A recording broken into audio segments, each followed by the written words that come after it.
What is the post or the email, the marketing message that is going to generate more buyers, more sellers, and more transactions? Hi, Brandon with the Polsinello team at Remax, and I want to talk to you about getting conversions because that's our goal, right? So, a lot of people believe that there's an ad out there that's going to be the one. What's the one ad that's going to attract more buyers and sellers? What's the one ad that ninja copywriting, the image that grabs people's attention and is going to get them to engage with me? But that's the wrong question. It's not one ad, it's your body of work. Something we see happen all the time is an agent will see a post or an email that performs on a massive level for someone else. They think that they can go and run that to their audience and get the same result, but it doesn't happen and they wonder why. So, marketing is not a one-trick pony. It's a series of events over time. You have to build trust, and that trust is not built by running conversion-based language to your audience all the time. You have to make deposits in the business relationship equity account. So, for sure, you're going to see people that are massive marketers out there, and they go right to conversion-based language, and that message is working for them. But you have to remember, they've been making deposits in the business relationship equity account. They've been building trust with the consumer. So watch out for that trap.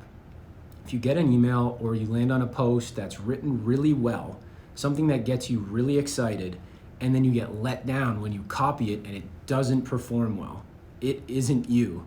It's not the post. It's what you've done to lead up to that message that makes the difference. Have you been making deposits? 95% of your audience is not even in the consideration phase. They're indifferent. So when you come at them right off the top with conversion language in an email, buy this, sell that, work with me, I'm the best, they don't hear you. You've got no equity in that account. Something else to think about is your message to market match. So one size fits all isn't going to work.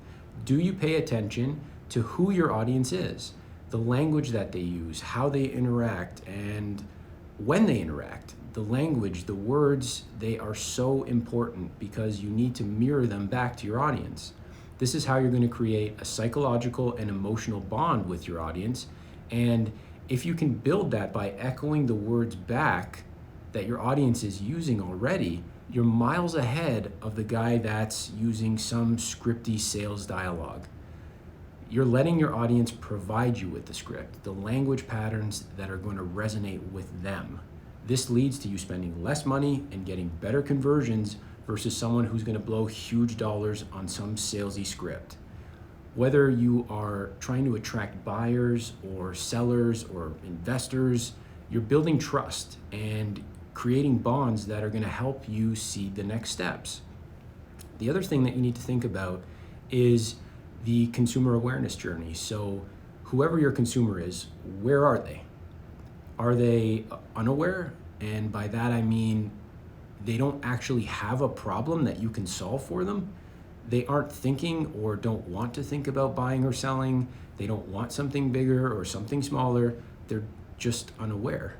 Or are they aware? They know there's an issue. The house is too big. The house is too small. It's not in the right location. It doesn't fit their needs. Okay, we've got a different type of message for those people. You've got to move your messaging to meet people where they're at. It's a progression, and you can't have one size fits all. And part of that is making deposits in the business relationship equity account that connects with them as a human being first. So you've got two choices in anything that you're going to send out through an email and anything that you're going to post. Anything where you're looking to get interactions. The choice is either going to strike an emotion or trigger friction. With most conversion-based marketing, friction is triggered when you haven't built up trust and you have no equity in that relationship account. Think of it like showing up to a party where you don't know anyone, and within 5 minutes of you being there, everyone knows you're the salesman, the annoying salesman that's in their face, all the while wondering why nothing good is coming from your networking.